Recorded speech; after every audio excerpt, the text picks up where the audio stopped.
Well, release the Kraken.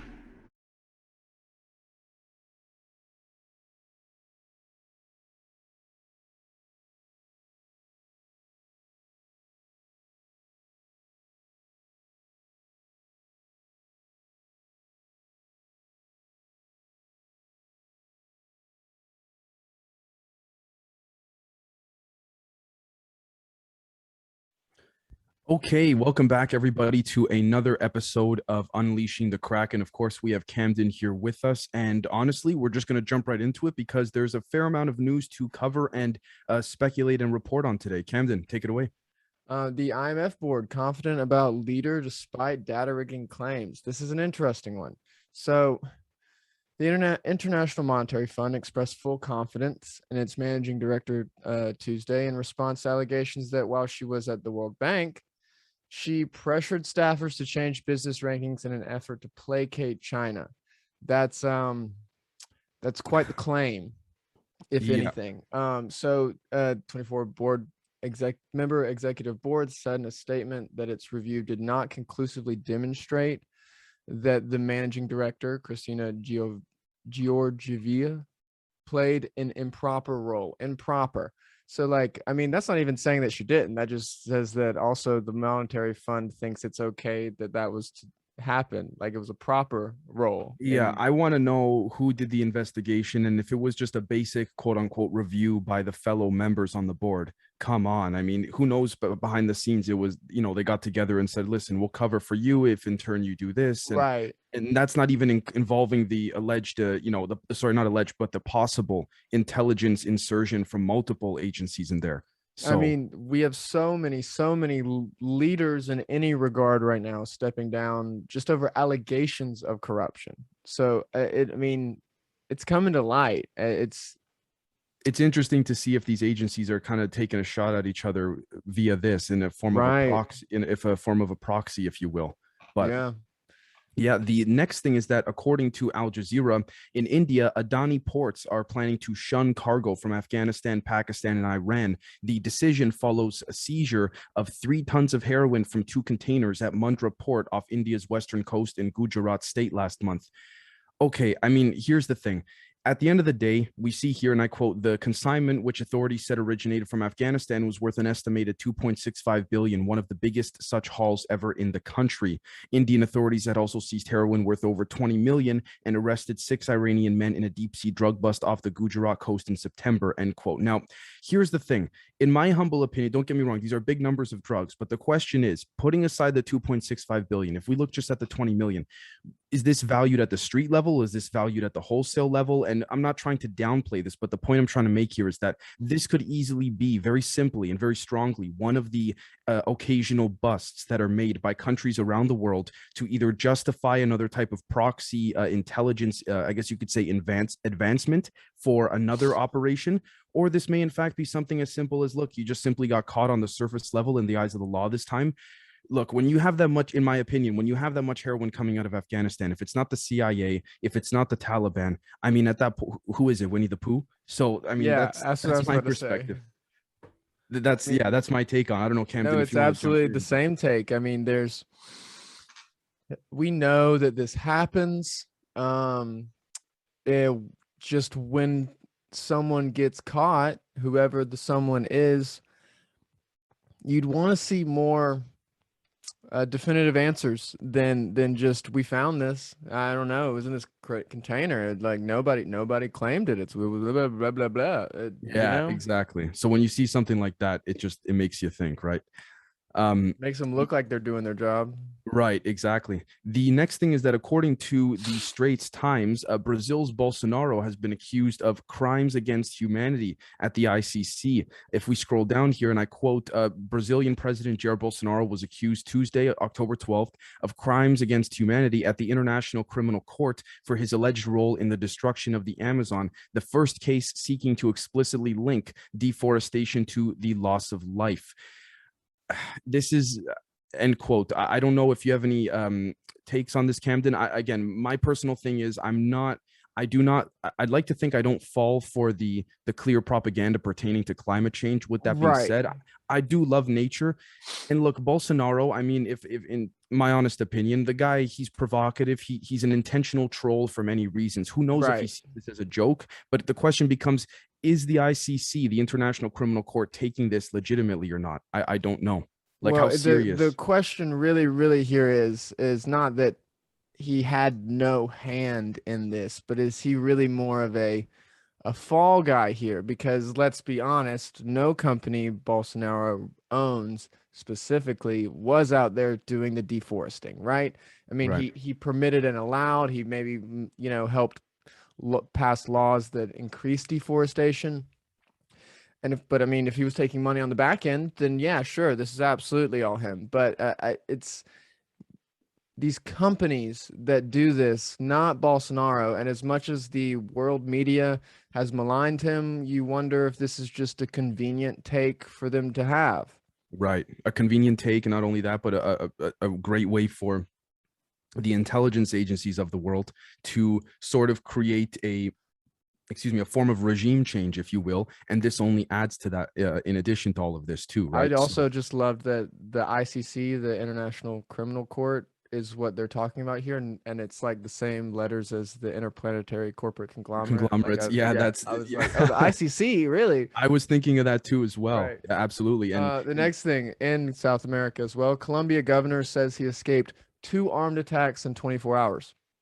Governor of Central Meta Department says he was unharmed in the attacks in the region where dissident rebel fighters operate. Juan Guillermo Zalunga, governor of Central Meta Department, south of the capital of Bogota, told W Radio the first attack happened on Sunday when the vehicle he was traveling in was hit by a sniper.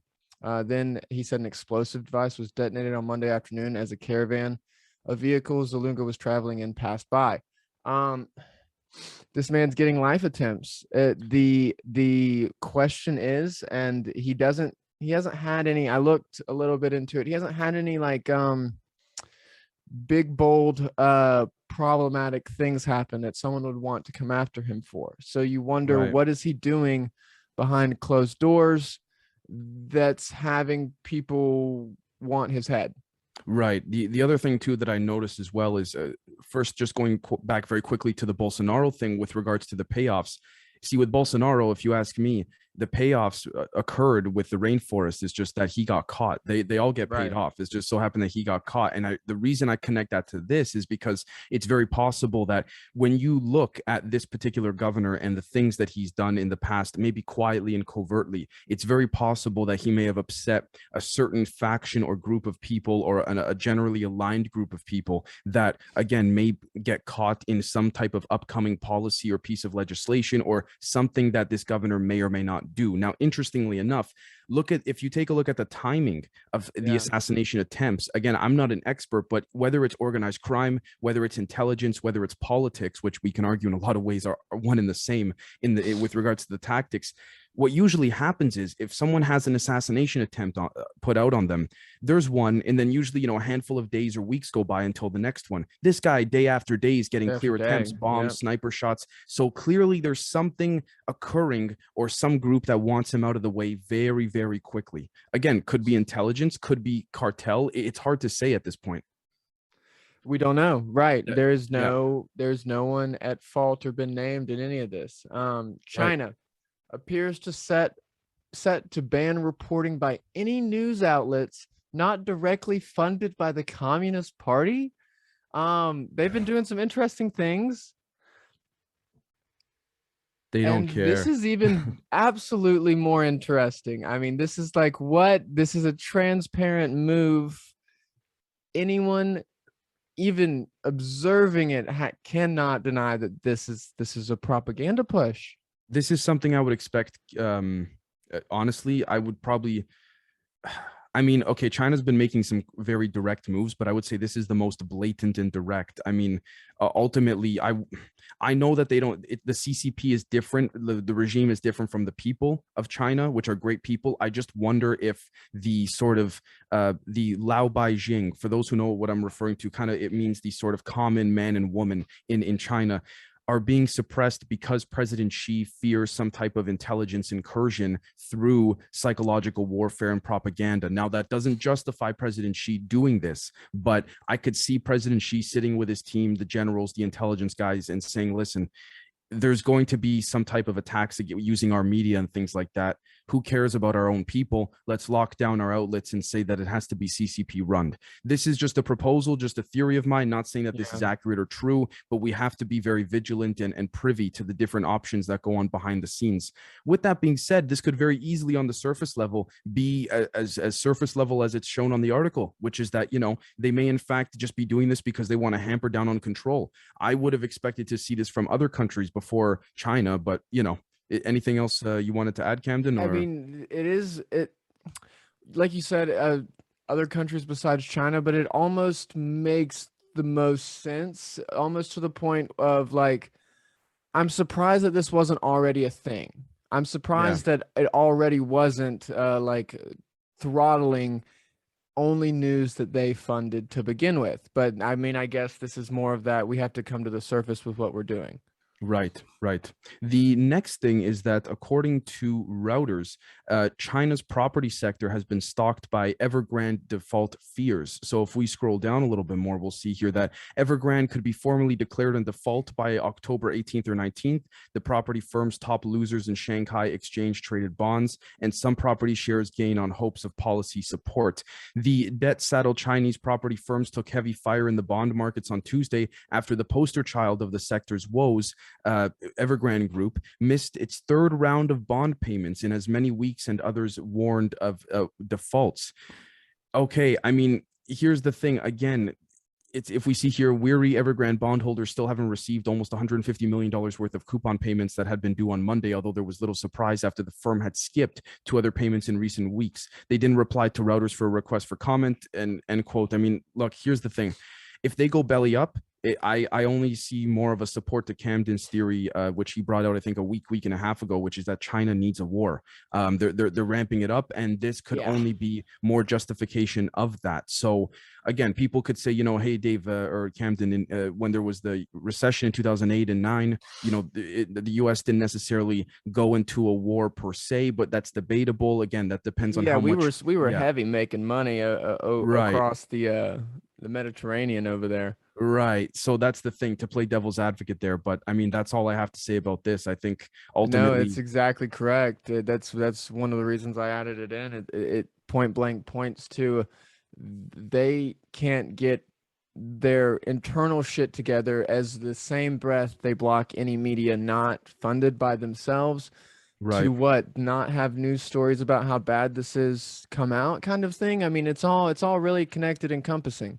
I just don't very, very quickly. I just don't see what the point would be to try of any country to try and close in and censor the media, because people are, again, I don't like to use this term too often, but they're waking up in mass numbers nowadays. So they know when they're being censored now. Right. And it's a fail. To me, it's a failed strategy, whether it's China, America with the YouTube censorship. I think it's a failed strategy. I mean, but anyways, you're right. I mean, speaking of censorship of everything, Italian sailors knew of America 150 years before Christopher Columbus. New analysis of ancient documents suggests. We will get to this in some episodes, but I just thought this was so interesting, I had to bring it up. Around 1345, a document by Milanese friar Galvanus Flama, medieval Latin literature expert, has made an astonishing discovery of an exceptional passage referring to an area we now know today as North America. So kind of into a hidden history type of thing. Yesterday was literally Columbus Day for those in America. You had a banking holiday.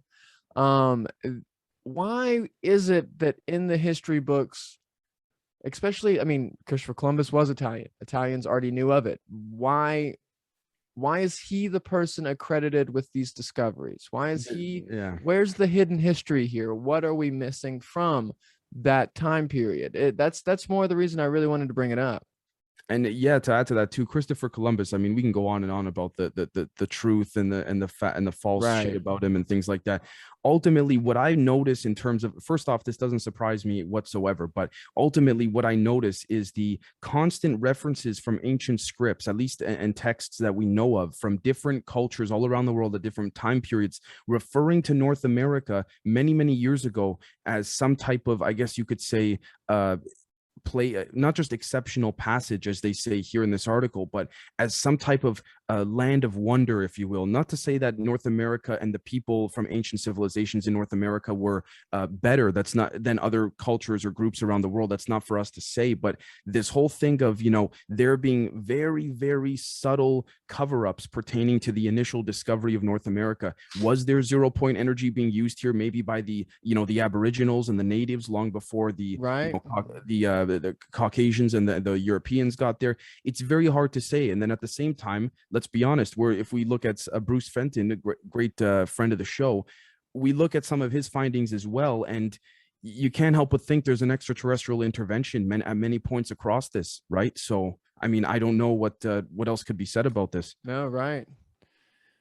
The next thing is that according to Al Jazeera, the European Union has announced a $1 billion euro aid package for Afghanistan. The bloc's chief makes the pledge at a G20 summit addressing humanitarian and security situations in Afghanistan. Now, if we scroll down a little bit more, what we're going to see here in the article is that ultimately, and I quote, the European Union has pledged 1.15 billion aid package to avert a major humanitarian and socioeconomic collapse, the bloc's chief Ursula von der Leyen has said. I mean, okay, end quote. I mean, my question immediately is, who gets this billion? Is this going to the Taliban? Is this going somehow directly to the people? Is this the UN and the European Union sending in coalition forces to then disseminate this money and prevent a socioeconomic collapse? And then we have to wonder as well too what intelligence insertions and operations are happening in those alleged coalition forces and coalition forces, excuse me. And I also think partly they say here, sorry, that this is direct support and would be channeled to international organizations working on the ground, not to the Taliban's interim government. But the Taliban, the reason I knew that they said that, but the reason I still brought it up is because the Taliban kind of has shit locked down. So this goes to an embassy, to a Red Cross, to are they not just going to be like, oh, we'll take our rent money now, kind of thing? See, that's the other thing as well too. And I also think from an optical perspective, this is a way of the European Union trying to get their foot in the door more so, because for people who haven't sort of had their finger on the pulse, the European Union, see at the bottom there, it says moral duty. My opinion, bullshit. It says, and I quote, von der Leyen has said the European Union countries, especially those that participated in the NATO mission, have a moral duty to help Afghans. End quote. Give me a break. I think this is ultimately because the European Union is losing its footing within the international community, if you will. Not that it's dropping significantly in power, but there's clearly a change coming. We see Poland, you know, considering leaving, you know, Britain with Brexit. We see, again, for those that follow Italian politics, there's talk of that. So it's interesting to see that, you know, this all of a sudden is happening so rapidly. But anyways, that's just my take on it. Right, absolutely. The next thing is that according to Business Insider, Kim Jong-un was quietly helping design North Korean wine bottles, cargo ships, and school uniforms when he mysteriously vanished from public life. Now, the thing about this guy and the people within this country, again, the ones within the government, because we know we would presume the everyday person there is suffering very strongly, and sadly, but we see here the North Korean leader vanished several times, and I quote, between January and May, prompting some experts who keep close tabs on Kim's every move to speculate he may be unwell. But according to North Korean news, his absence matched up with dates displayed at Thursday's National Industrial Art Exhibition in Pyongyang that showed when Kim had been judging the designs, end quote. Now, look, this could be totally fake propaganda. At the same time, though, I mean, it's possible Kim Jong-un is trying to actually stimulate more of a culture in his country, but honestly, you got to get your people food first before you can talk about this stuff. I know. I mean, I think one of the things he said he designed was wine glasses.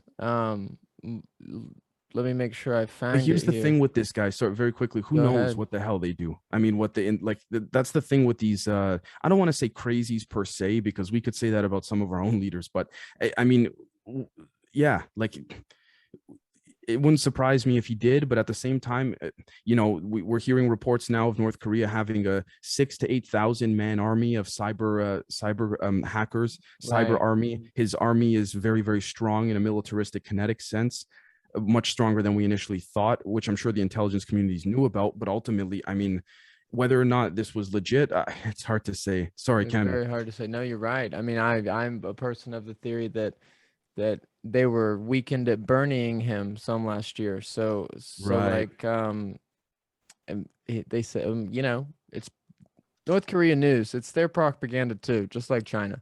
Right. Yeah. North Korea, speaking on him, says the U.S. South Korea threatened peace with arms buildup.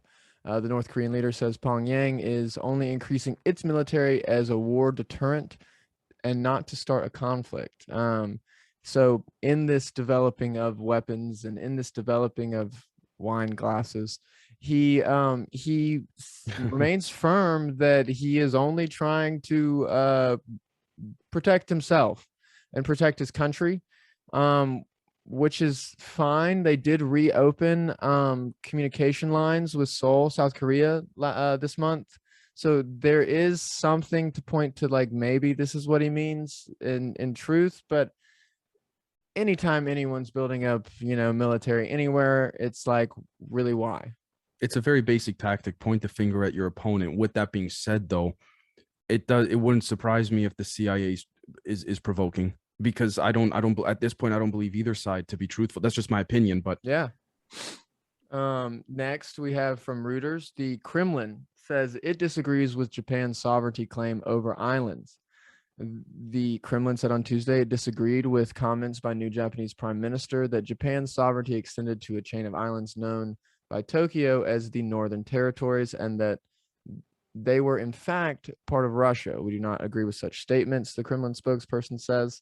This is interesting. Japan and Russia in a territory dispute. We're thinking of Taiwan, China here. That's strange. I don't know what the incentive is for either one. You know, you wonder what's on this northern chain of islands. I mean, the entire, you know, place in that Pacific is these little tiny dots of what do they get to do there with those things? But the sovereignty dispute. I wonder if there's a little bit more behind the scenes that we simply do not know about. It's hard to say. I mean, very quickly, and I quote from Reuters, the territorial dispute over some of the islands, which are known as the Kurils in Russia, dates back to the time when the Soviet Union seized them at the end of World War II. The dispute prevented Russia and Japan from signing a formal peace treaty, end quote. So this just goes to show you again the human nature being involved in things. Should a treaty have been signed long ago? Yep. But again, all the other world leaders being, you know, human beings in our sort of form of ignorance, it's been put to the side. Whether or not that's good or bad, we don't know if there's another covert intention afoot, if you want to call it. The next thing is that according to Euronews.com and many other outlets, the Catholic Church sex abuse claims victim, it appears the courts have ruled that the Vatican has immunity. And I quote, the Vatican has sovereign immunity that protects it from being sued in local courts over sexual abuse cases. The European Court of Human Rights said in a chamber ruling on Tuesday. It dismissed a case brought by 24 French, Belgian, and Dutch nationals who said they were sexually abused by Catholic priests when they were children.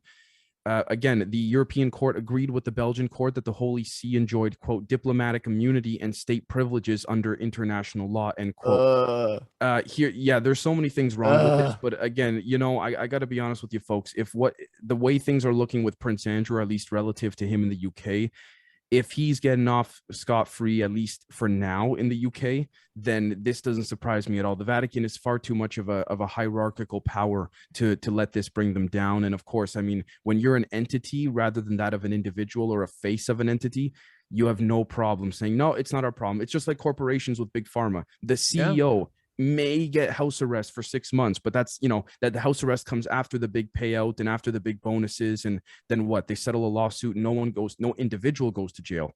So again, it's a bunch of malarkey. But I mean, this is why they set up themselves with sovereignty in some ways. Literally, this is the reason they did this. And so, I mean, hate them for it, but they've given themselves a layer of protection that they remain for now untouchable.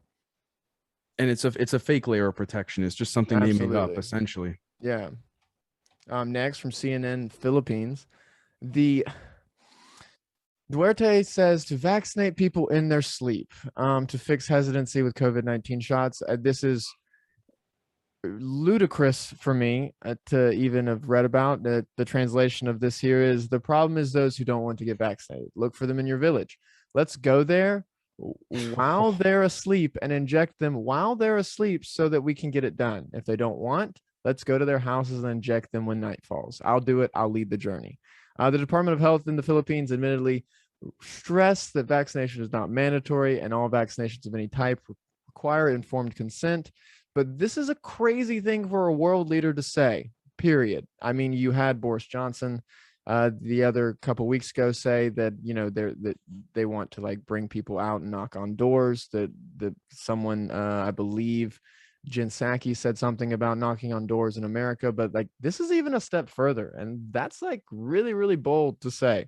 Well, to be sadly as beautiful of a country as the Philippines is in terms of the land and the beauty of it, it's unfortunate that, again, we know for a fact lots of human trafficking is derived right out of the Philippines to and from, whether it's the starting point for some individuals or where they end up, is very unfortunate. It doesn't surprise me that the prime minister, the president, and the leader is saying this because, again, within context, this is sadly what I would expect a leader of a country such as the Philippines to say. And it's very unfortunate because I would love to see the country, you know, thriving and not necessarily democratic, but whatever the masses want there. And it's clearly not that, especially when you got the leader saying, let's go jab them in their sleep. So, you know, I mean, just totalitarian regime. Here you go. Right. No, exactly. And I also think it's a bit of an example of what happens when things are globally too good for too long relative to Europe and the West. And when I say too good, I mean people with their freedoms and things like that and neglecting the freedoms. We see now there's no intervention in that regard, but should there or should there not be? It's, again, it's not for us to say, it's tit for tat. But anyways, according to Sky News, a geomagnetic storm warning as solar flare expected to directly hit Earth today. An alert was published by the U.S. National Oceanic and Atmospheric Administration, NOAA, which warned the geomagnetic storm could cause power grid fluctuations with voltage alarms at higher latitudes where the Earth is more exposed.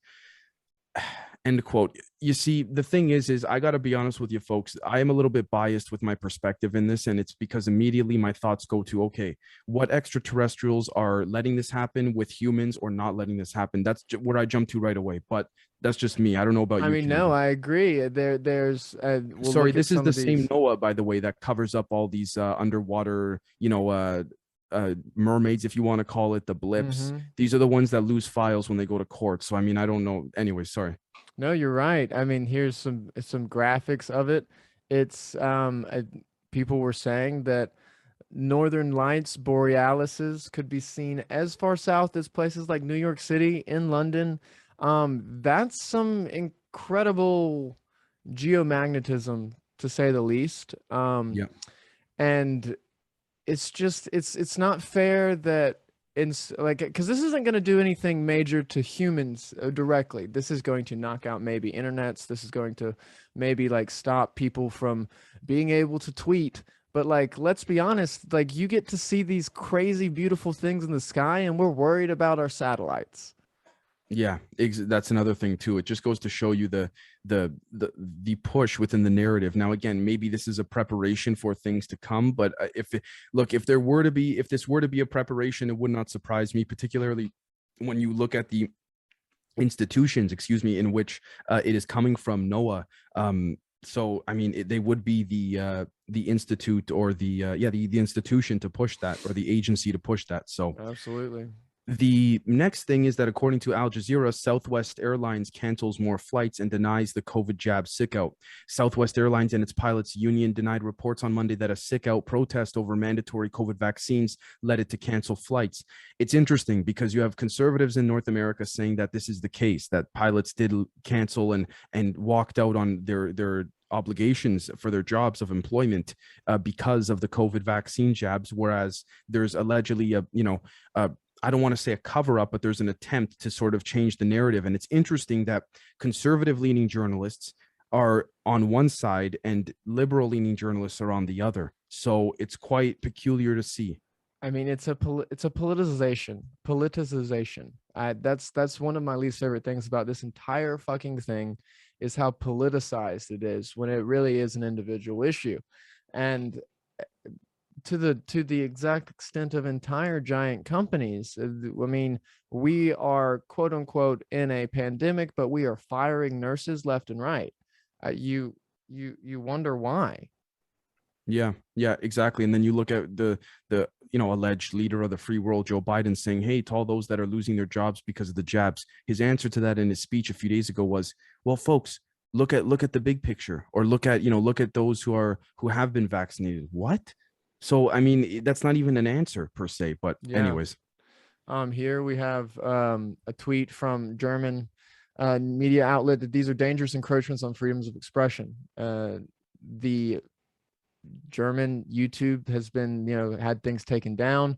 German courts ruled the deletion was unlawful, but that doesn't mean that it came back online. It's already been deleted, Right. And so it's just... This is not just that. I mean, this is a tweet, but also the articles are starting to churn out as we're recording this pertaining to this. I mean, it'll be interesting to see the outcomes of this because, like you said, the video's already gone. It's been taken down. The German courts did rule that this deletion was unlawful. And I'm inclined to agree with the German courts in this case. Why a conversation cannot be had about an opposing narrative that questions the clearly utilized mainstream media narrative is beyond me. But the next thing is that Iran has launched a large-scale air defense military drill. The exercise aims to show that Iran can defend its sensitive and vital centers, according to Al Jazeera. I mean, look, we see here, and I quote, as part of the exercise, which military commanders said aims to closely replicate war, manned and unmanned aerial vehicles and missiles were to be launched against ground targets in order to test the performance of air defense and radar systems, end quote. I can't help but think that this is some form of like a military parade, if you want to call it. Right. They know intelligence agencies are going to be observing this like crazy. So there's got to be a strategy behind this. If there's no strategy, it might just be as simple as, again, just trying to flaunt off what they have and what the new regime is trying to build up. I mean, waste ammunitions to have to buy more. Someone's getting money from it too. Exactly. Also, Beirut blast probe suspended again as judge issues an arrest warrant. Lawyers for former ministers Ali Hassan Khalil and Ghazi Zeder register new legal complaint against Judge Tarek Bitar. The probe in the Beirut port explosion has been suspended after two former ministers facing charges lodged new legal complaints against the lead investigator. The development came moments after Judge Tariq Bitar issued an arrest warrant for ex-finance minister Ali Hassan Khalil on Tuesday after he did not show up for questioning. This is just a court case that's going to drag out until people forget. I mean, I don't know the last time you guys, anyone watching, had thought of the Beirut explosion, but that was a massive, massive thing. And it's drug out all the way till over a year, if I'm not mistaken. It happened, I think, August 2020. Yep. Yeah, last August. Wow. Why? There's clearly, at least, again, this is not off of anything factual. I'll just be totally blatantly honest with all you folks. What I see personally, in my opinion, is I see a handful of people in the shadows trying to. There seems to be, from my perspective, a group that is okay with internally in the political spectrum, okay with this actually decision and investigation continuing, but it seems like the ones trying to suppress it are far more powerful, and therefore that's why it's being dragged out this way. I mean, come on, you like at this point, if this is not a blatant form of internal corruption, I don't know what is. Like, I mean, yeah, this is a disregard for 300,000 people left homeless. Yep. But we're still in court. Yeah, exactly. Top UN court sides with Somalia and sea border dispute with Kenya. ICJ rules largely in favor of Somalia in setting a sea boundary believed to be rich in oil and gas. United Nations awarded Somalia control of the most potentially oil and gas rich chunk of the Indian Ocean after a bitter legal battle with neighboring Kenya over the sea border. So this is big for Somalia. I mean, these are people that, not like Kenya, no disrespect to them, but they're not like amazingly well off. I mean, this is just how this played out. And the ruling is legally binding, though the court has no enforcement powers. So now this opens up a really gray area of come and take it, fuck around and find out kind of things. Yeah. See, the other thing too is that I was going to quote that as well. It's legally binding, but the court has no enforcement powers. It's possible that either country, may back off depending on what happens, whether it's Kenya or Somalia, because of their, I guess we could say, tight alignment with the United Nations and with NATO in a lot of regards. And so, it's possible the UN could send NATO troops in there. But I mean, ultimately, what I see is, personally, I could be wrong, but I see neither side pushing it or provoking or poking the bear too much, if you will, just because point blank, Kenya said it would not recognize the court's judgment. So like, right. I mean, right there, we'll see what happens from it. But some interesting. I mean, it's the reason why a military response in a certain regard may not occur right away from either side is because I wonder if there are sort of 4D chess games, right? There's some type of reciprocal action that would be taken, or if Kenya moves too quickly or too aggressively or too noticeably, then something on a totally other end of the spectrum will affect their position in some other world economy. It's very complicated, so it's possible neither physical action will be taken from neither side because of the implications on other things, right? But anyways, the next thing is that Qatar, according to Al Jazeera, has urged engagement with the Taliban amid humanitarian crisis. A Qatari official, Mutlaq al-Khatani, says recognizing the Taliban government is, quote, not a priority, end quote, now as Afghanistan's face a host of crises. Now we see here that, again, each country has its own individualistic view on working with the Taliban. I know it's pretty complicated when you have things like the EU and the UN and all that, because one thing affects another country. This is the big debate. I'm not trying to take more of a nationalistic perspective, but again, this is that sort of issue. If the vast majority of countries are not on the same page, what union do you have? I mean, a great quote here. If we are going to disengage and not engage with them, I think, again, we are committing the same mistake we did in 1989 when we abandoned Afghanistan, the Afghan people. That is, I'm glad that someone said that, because the people are who's being abandoned here, not the political geopolitics, passive aggression. That's really should be the focus here. Yeah, if you ask me, this is Afghanistan is hypothetically a bishop on the chessboard, and now it's time to see what horses, what knights are, what castles are going to surround it, and in what way. That's basically how I see it. You want to take the last one? Yeah, last thing. The Western Balkan groups call for U.S. engagement to counter Serbia. Leaders of the Albanian, Bosnian, Montenegrin communities say a return to U.S. leadership is needed to counter Serbia's growing militancy.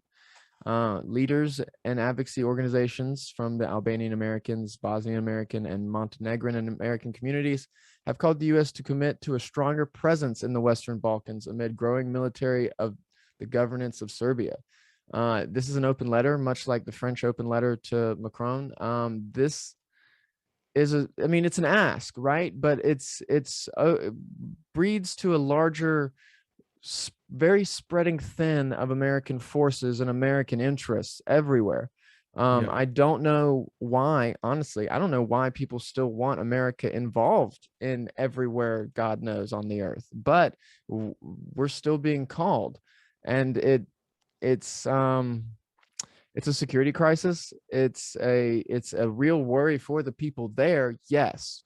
But what can we do without, like, a hot war comes from any of this eventually, all of this. Taiwan, Japan, and Russia arguing, us being called here, all. Keep in mind, Putin has heavy intelligence services in Serbia as well. It's just a boiling pot, and it might have already boiled over, and we're just letting it keep going.